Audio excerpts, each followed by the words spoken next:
Boa noite a todos. Boa noite. Então, hoje, 4 de fevereiro de 2019, nós estamos reunidos para estudarmos a obra O Consolador. Hoje nós vamos dar continuidade à questão de número 180. Então, vamos envolver o nosso querido professor, carinhosamente chamado professor, o nosso irmão Valdeir, para fazer a nossa prece de abertura. Senhor, fazei-me instrumento de vossa paz. Onde houver ódio, consenti que eu leve o amor. Onde houver ofensa, que eu leve o perdão. Onde houver discórdia, que eu possa levar a união. E onde houver dúvida, que eu leve a fé. Onde houver erro, que eu leve a verdade. Onde houver desespero, que eu leve a esperança. E onde houver tristeza, que eu possa levar a alegria. E onde houver treva, que eu leve a luz.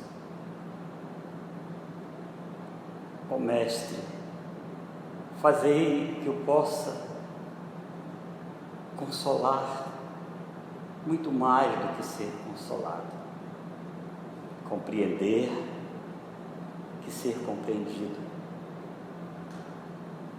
amar mesmo sem ser amado, pois que é dando que se recebe, é perdoando que se é perdoado, e é desencarnando que se vive para a vida eterna. Que assim seja, Jesus. Então vamos lá. Questão 180. Afeição. A indiferença nas manifestações de sensibilidade afetiva dentro dos processos de evolução da vida na Terra, nas horas de dor e de alegria, é atitude justificável como medida de vigilância espiritual? Então, essa indiferença aconteça o que acontecer, você é indiferente. Essa atitude de indiferença, você ser indiferente com a dor, você ser indiferente com qualquer situação que venha exigir de você uma emoção maior. Ele diz, essa indiferença, ela é uma atitude justificável como uma medida de vigilância espiritual? Ou seja, aconteça o que acontecer, finja de morto e não sinta nada. Ele diz assim, olha, a indiferença que se traduz por cristalização, acho que essa é a palavra-chave aqui, dos sentimentos, ela é sempre perigosa para a vida da alma. O Chico tinha uma frase que ele dizia assim, assim é que comentam, né? Porque eu não sei a fonte, mas dizem que era do Chico. Diz que ele dizia assim, um dia que eu não chorei foi um dia que eu não vivi. Então, aqui ele pergunta assim, ser indiferente, você está vendo uma situação difícil e você fica indiferente. Não, isso é um resgate, é uma expiação, é assim mesmo, não adianta estar sofrendo por isso. Desencarnou alguém da sua família, não, você é assim mesmo, continua vivo do outro lado, ninguém, né? Ele diz, essa indiferença, ele fala, é uma atitude justificável. Ele diz assim, olha, a indiferença que é traduzida por uma cristalização de sentimento, o que é cristalizar? Endurecer. Por exemplo, o psicopata, ele cristalizou esse sentimento. Ele não tem sentimento, nada causa emoção a ele. Então isso é patológico. A indiferença que se traduz por cristalização do sentimento é sempre perigosa para a vida da alma. Todavia, existem atitudes no domínio da exteriorização emocional que justificam pela nobreza de suas expressões educativas. É o equilíbrio. Então, não é que nós não venhamos a sentir, mas a palavra final é educativa. Então eu posso até sentir, eu sinto a dor emocional, eu sinto a dor da saudade, eu sinto a tristeza, mas que isso venha dentro de um movimento com educação. Então eu posso dizer, eu não posso sentir isso. Eu posso, tanto é que eu estou sentindo, eu não tenho como negar isso, senão eu vou entrar nesse processo de cristalização, eu vou endurecer. Então, em verdade, é se aperceber, mas educar esse sentimento, para que você não venha perder o seu equilíbrio emocional. Eu sinto, mas não me desestruturo com isso. Vou chorar? Vou chorar. Mas não vou, em hipótese alguma, me desesperar. Essa educação, hoje eu chorei, amanhã as lágrimas ainda caem, né? Aí isso vai espaçando, isso é um processo natural. Mas quando eu faço disso um processo realmente patológico, todo dia, isso aí já é essa falta da educação dos sentimentos. Então isso passa a ser já um processo patológico que precisa realmente procurar tratamento. Deveria procurar Jesus, porque ele é o educador da alma, é o nosso maior psicólogo, psicoterapeuta. Mas se nós não conseguimos ouvir a voz dele, de tão endurecido que nós estamos, é interessante procurar um ser hominal que vem nos falar dos comportamentos psicoemocional, para ver se a gente consegue dar uma melhorada, né? Mas eu digo que tudo tem um tempo. Quando isso passa a se tornar 1 semana, 2 semanas, 3 semanas, procura um terapeuta, que a confusão vai ser grande. A indiferença, que se traduz por uma cristalização de sentimento, ou seja, não quero sentir nada, é sempre perigosa para a vida da alma, porque ela vai correr vai se tornar um psicopata, vai se desassociar totalmente da emoção. Mas também o outro extremo, quando ele diz, todavia, existe atitude no domínio da exteriorização. Eu sinto, mas essa exteriorização, ela passa por uma exteriorização emocional que se justificam pela nobreza de suas expressões educativas. Então imagina você estar no velório do seu pai, da sua mãe, de um irmão, de uma irmã, de um filho, aí você se joga em cima do caixão, você grita desesperado, você pensa, por quê, meu Deus? Isso é uma falta de uma educação emocional. Mas isso não quer dizer que você não vá sentir a dor, você vai sentir, mas educando ela. Sem ir para o desespero, né?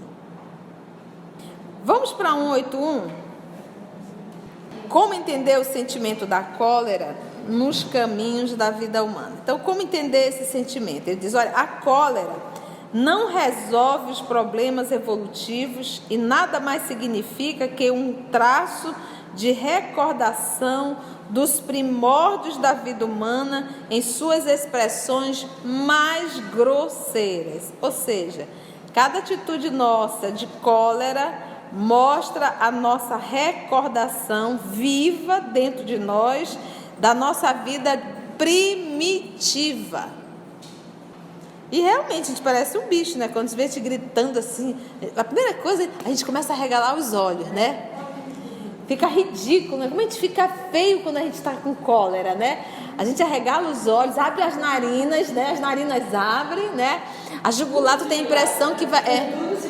tudo se dilata. A jugular, tu tem a impressão que vai pular, né? E você fica... Se a gente conseguisse nos fotografar naquele momento, para depois olhar, a nossa semelhança com o animal é muito grande. É muito grande. Né?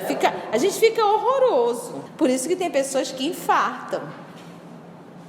Na hora da cólera, infartam. Outros têm um AVC, uma isquemia cerebral. A outra começa a doer a gastrite, a outra começa a sentir uma enxaqueca.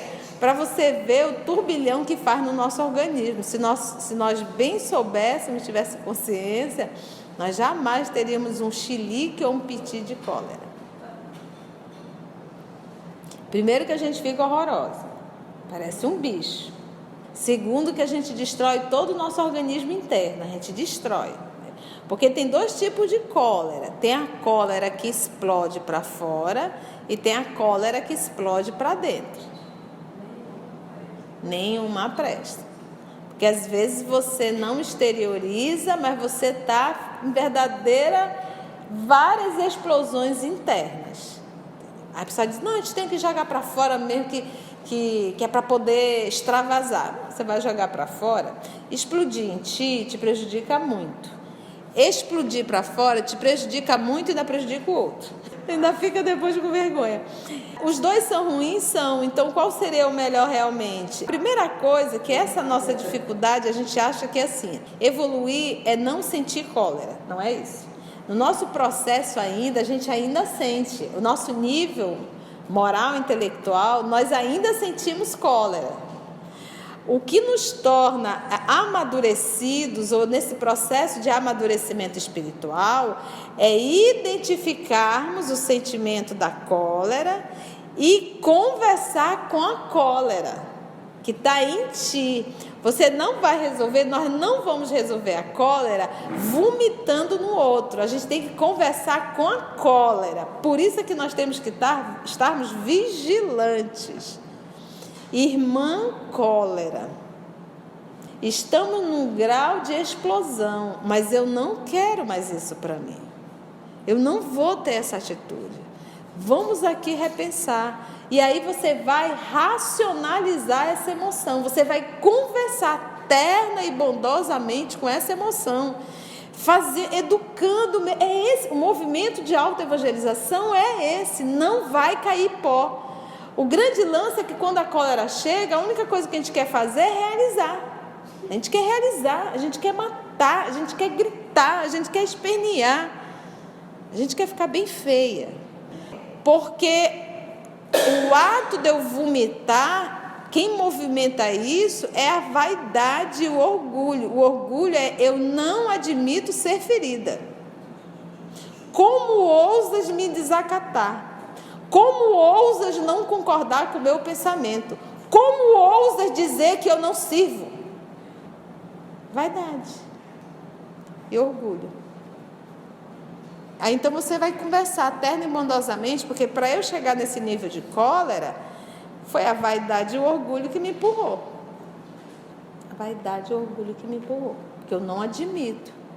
Eu não admito ser maltratada, eu não admito ser ferida, eu não admito que falem mal, eu não admito que discordem, eu não admito que me tranquem no trânsito, eu não admito. Por quê? Porque eu sou o quindim do papai. Aí veio quem? A cólera. Atropelaram teu filho adoeceu, aconteceu alguma coisa, você entra em cólera com Deus. Como que ele não... Como com o meu filho? Não, com o do vizinho pode, com o meu não. Porque quando é do vizinho eu nem sofro nada. Mas quando é o meu eu tenho um chilique. Vaidade e orgulho. Então ele diz, como entender o sentimento da cólera nos caminhos da vida humana? Ele diz, a cólera não resolve os problemas evolutivos, não resolve mesmo, e nada mais significa que um traço de recordação dos primórdios da vida humana em suas expressões mais grosseiras. Mais grosseira. Então, além de ser dos primórdios lá do início, ainda é o estágio mais grosseiro. E lembra que a emoção, ela não é algo que está desassociado da gente. A nossa emoção é uma construção nossa individual, que eu tenho que educá-la. Olha, alguém que faz uma palestra com emoção é diferente.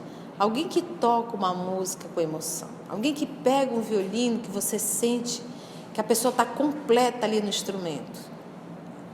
Um professor que ensina com emoção. Então não é que a emoção seja ruim, em absoluto. Porque ele usa aqui o termo, olha, como entender o sentimento, porque eu sinto a cólera e com o meu movimento eu provoco uma emoção no outro. Então, sentimento é o que eu sinto a cólera e provoco uma emoção no outro. E sou responsável pela emoção que eu provoco no outro. Então, eu tenho que conversar terna e bondosamente com os meus sentimentos. Entende? Isso é educar os sentimentos. Para isso eu tenho que estar atenta. E a minha primeira luta não é com o sentimento, a nossa primeira luta é com a vaidade e com o orgulho. Quase sempre a nossa necessidade de gritar e de berrar com o outro é movimento de vaidade e de orgulho. Entendeu? Que a gente não admite calar a boca. A energia serena edifica sempre. Olha lá, a energia serena, ela edifica tanto a quem sente, como a quem convive com quem sente. A pior coisa que pode existir é uma pessoa irritada, colérica, sabe? Ela não edifica nada, ela só destrói por onde passa. Ela destrói a família, ela destrói aonde ela estiver. Se é um empresário, ele consegue quebrar a empresa dele todinha. É só questão de tempo. A energia serena, ela edifica sempre. Edificar é construir, levantar. Na construção dos sentimentos purificadores. Mas a cólera impulsiva, aquela que eu não consigo controlar, né? Mas a cólera impulsiva, nos seus movimentos atrabiliares, de irritação, colérico, nos seus movimentos de irritações, é um vinho envenenado, de cuja embriaguez a alma desperta sempre com o coração tocado de amargosos ranço, cheiro de sabor desagradável. Então, depois de um movimento de cólera, né, como ele coloca esse vinho envenenado, que você para lá na frente, que você vai fazer que vergonha, o que eu fiz? Onde eu estava com a cabeça, né? Nossa! Porque a gente acha que exigir direito tem que estar acompanhado de cólera. Nós aprendemos isso. Não, só funciona com grito. E a gente ainda divulga isso, né? Só funciona com grito. Mas existem formas, sim, de você exigir e protestar sem cólera. E você não deixa de exigir e protestar sem cólera. E a possibilidade de ganhos e de acertos é 100% melhor. Mas com grito, com cólera... Olha, gente, você vai resolver um problema, às vezes está uma situação difícil, aquela pessoa é difícil, aquela repartição... Olha, nós somos o tempo da repartição, olha. Aquela repartição é difícil, então, você sabendo disso, saia de casa e faça uma prece. Gente, dá certo. Senhor da vida, eu estou indo assim, assim, assim. Por misericórdia, se for do nosso merecimento, que não é, muito mais da sua misericórdia, coloque pessoas no caminho que possam nos ajudar. Duvido que a coisa não aconteça, mas a gente já sai de casa se vinculando com o cão dos infernos. A gente diz, hoje eu resolvo, porque se eu não resolver, eu saio quebrando aquilo ali tudinho. E vai chegar lá, vai ter que quebrar tudo mesmo.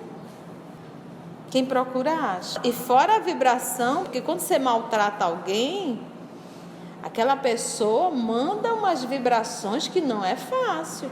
Aí vai dizer, não pega e me pega, porque você está na mesma sintonia. Claro que vai pegar.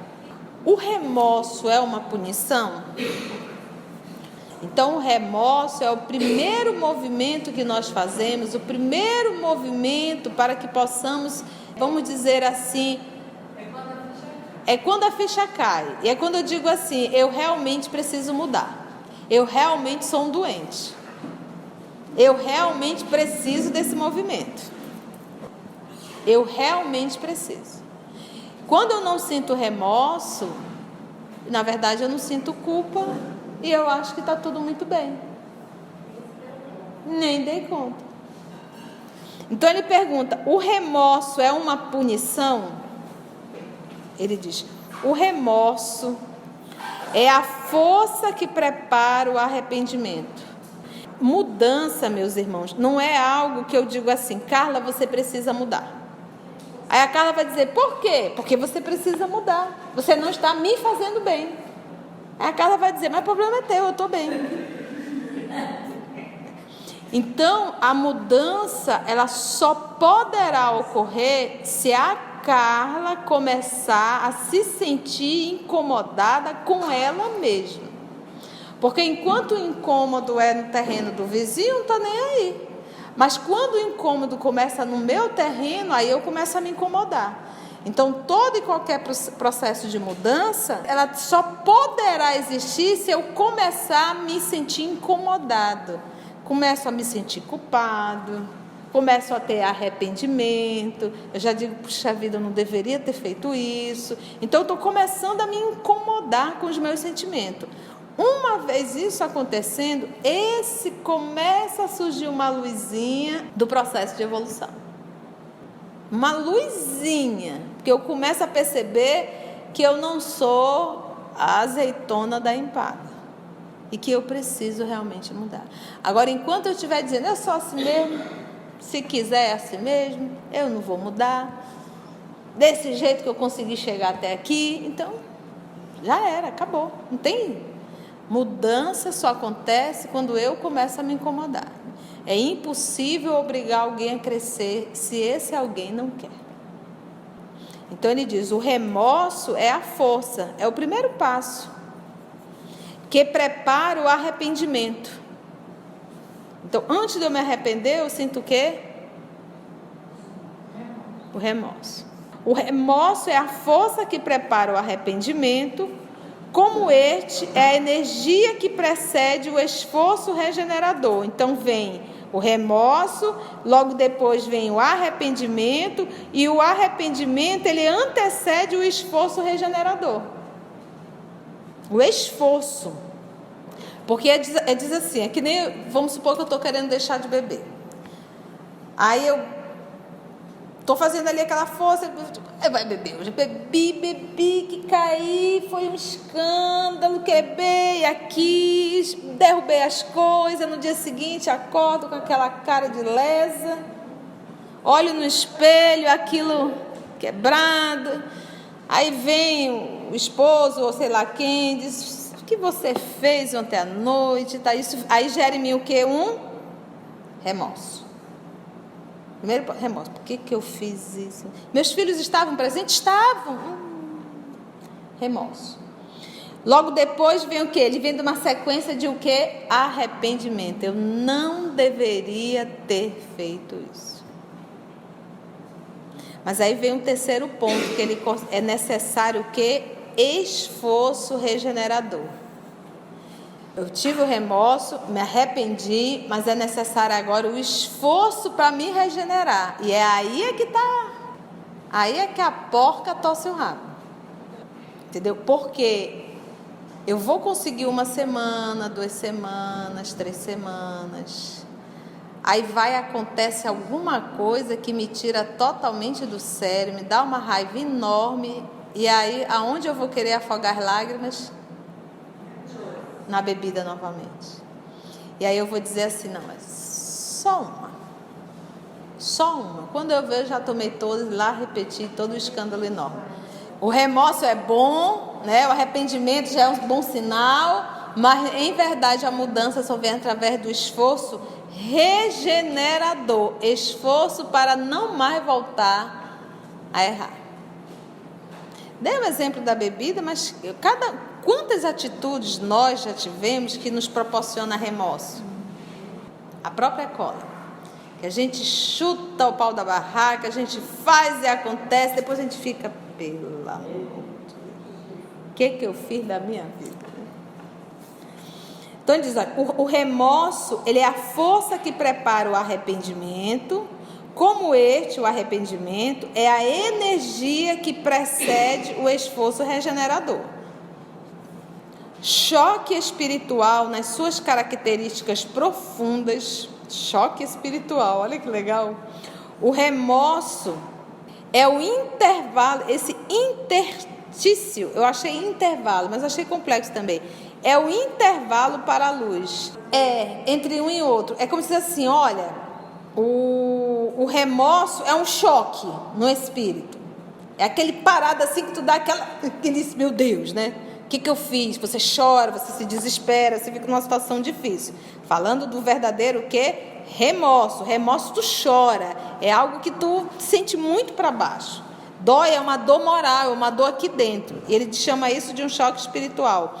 Mas ele diz que esse choque espiritual, nas suas características profundas, o remorso ele é um intervalo, é uma brecha, né? E um espaço para a luz. Está caminhando. Por meio do qual recebe o homem a cooperação indireta de seus amigos do invisível. Olha aí, assistência espiritual. Porque ele aproveita esse momento que a vaidade deixou sossegado, o orgulho deixou sossegado, a criatura está lá no chãozinho, e aí o anjo da guarda, o amigo espiritual, diz: ô Conceição, o que é que você tem feito? Olha a situação que você deixou. Só que a gente não escuta, a gente sente aqui dentro. E aquelas ideias, sabe, aquela coisa. A fim de retificar seus desvios e renovar seus valores morais. Aproveite esse momento na jornada para Deus. Então, o remorso é ruim? Ele é necessário. O remorso é necessário, faz parte. Logo depois do remorso vem quem? O arrependimento. Que é como ele coloca, é uma energia que vai fortalecer o quê? O esforço regenerador.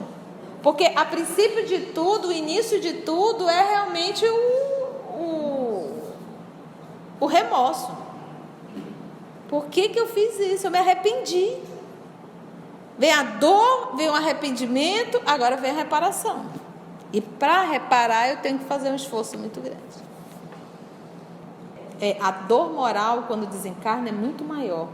Porque quando a gente está encarnado, a gente está submetido ao véu do esquecimento, né? A gente fica na dúvida, será que é? Será que não é?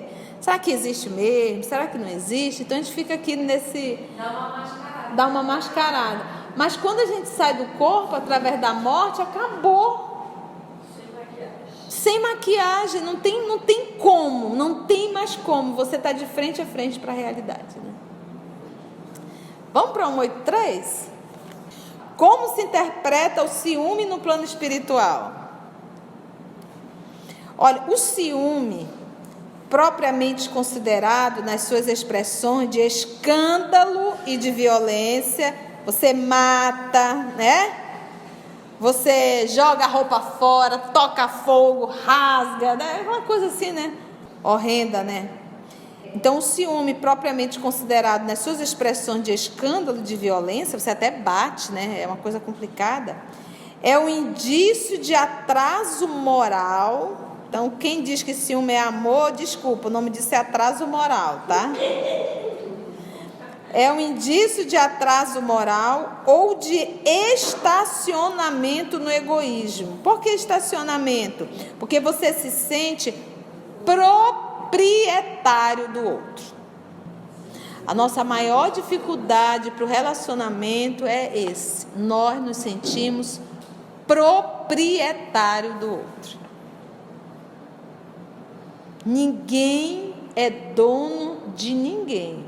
Façamos nós a nossa parte. Se o outro ou a outra não está fazendo, é problema dela com Deus. É problema dele com Deus. Mas ninguém vigia sentimento de ninguém. Ninguém vigia sentimento de ninguém. Então, o máximo que a gente vai ficar é doido ou doido, mas não tem jeito. Então, o ciúme propriamente considerado nas suas expressões de escândalo e de violência é um indício de atraso moral e a pessoa não tem paz. Não tem. Pensa, você pega o telefone e vou ligar para ele. Aí liga e dá aquela mensagem. O telefone celular encontra-se temporariamente desligado. Essa pessoa vai no inferno agora e não sai de lá de jeito nenhum. Já consegue imaginar 1000 coisas e é complicado. E simplesmente a bateria acabou. E esqueceu o carregador. No livro, é um dos livros de André Luiz, não me recordo. Era o caso o esposo, esposa, filhos e o sócio. Carlos não, era apaixonado pela esposa do grande amigo dele e sócio. E ele tinha uma inveja enorme do relacionamento daquela família. Então ele começou a fazer o quê? E a esposa era maravilhosa, uma mulher moral, moralizada, uma mãe maravilhosa.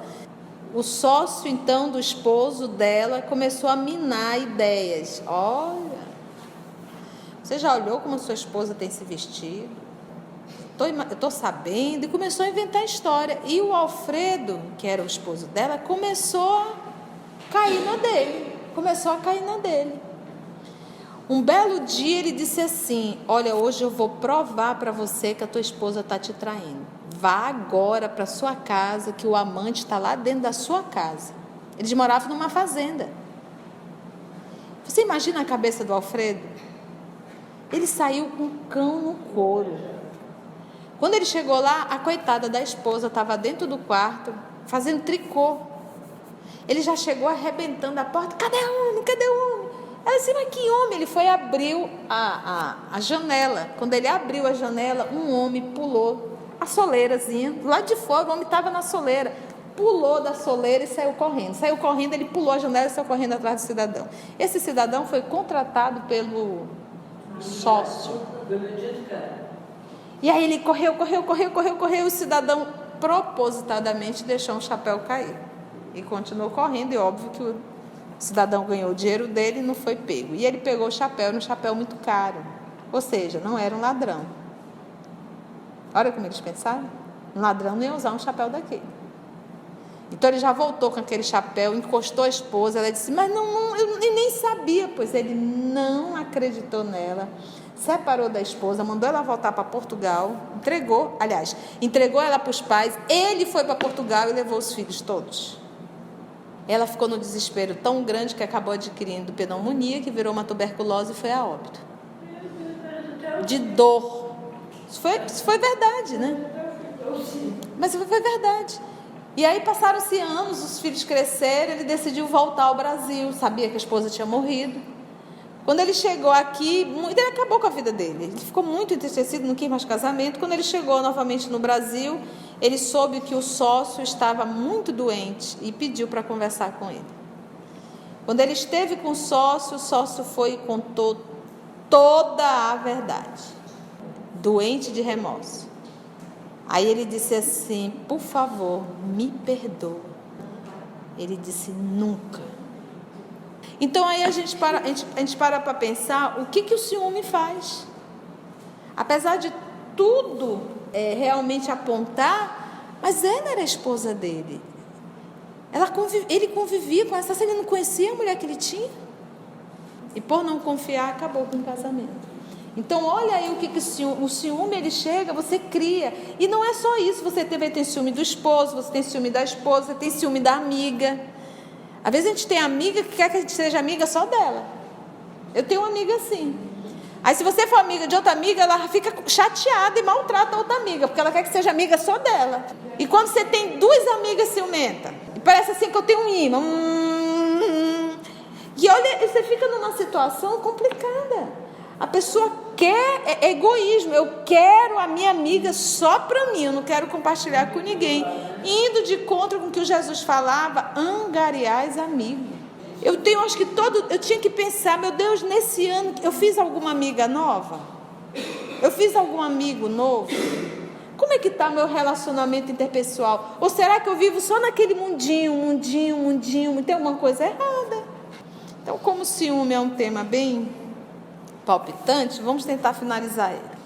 Então, é um indício de atraso moral ou de estacionamento no egoísmo. Dolorosa situação que o homem, o ser hominal, somente vencerá a golpes. Eu adoro quando Emmanuel escreve essas palavras assim. Golpes já não é algo muito... Então ele diz: esforço regenerador. Aqui ele diz: a golpes de muito esforço. Na oração e na vigilância. Oração. Você já fez uma oração: Senhor, eu sou muito ciumenta. A primeira coisa é dar a mão à palmatória, reconhecer a patologia. Eu sou muito ciumento. E na vigilância, domando o seu sentimento, de modo a enriquecer o seu íntimo com a luz do amor universal. Porque normalmente o ciumento, a ciumenta sufoca, ela quer só aquela pessoa, só aquela situação, e é dela, é como se fosse um objeto, é igual a amiga. Ela só quer aquela amiga gente, é um amor universal, ama, tem amiga para tudo quanto é lado, né? Tem pessoas, porque só aquilo ali é algo sufocante. Nós temos sede, é de amar, não é de ser amado. Porque eu posso ser amado, mas não corresponder. Então, quem ama se sente pleno, quem é amado só se sente se também amar. É o sentimento do amor, né? Então, às vezes se diz, eu me sinto feliz por estar sendo amado. Não. A gente só se sente pleno quando ama. Agora, o amor pleno, ele não me traz dor, ele me traz liberdade. Então, o amor que me faz sofrer é o amor imaturo, é o amor troca. É o amor que eu exijo. Para eu ser feliz, tu também tem que me amar. É esse nível que nós ainda temos dificuldade de entender. Entendeu? Então, normalmente nós aprendemos, o amor ele é suave e é libertador. A paixão não. Ela me escraviza, ela me prende e ela me dói. Isso é paixão, não é amor. O amor, ele nos traz paz. Eu te amo tanto, chega a dói, não dá. Só que a gente não entende isso. O amor universal, começando pela piedade para com todos os que sofrem e erram, guardando também a disposição sadia para cooperar na elevação de cada um.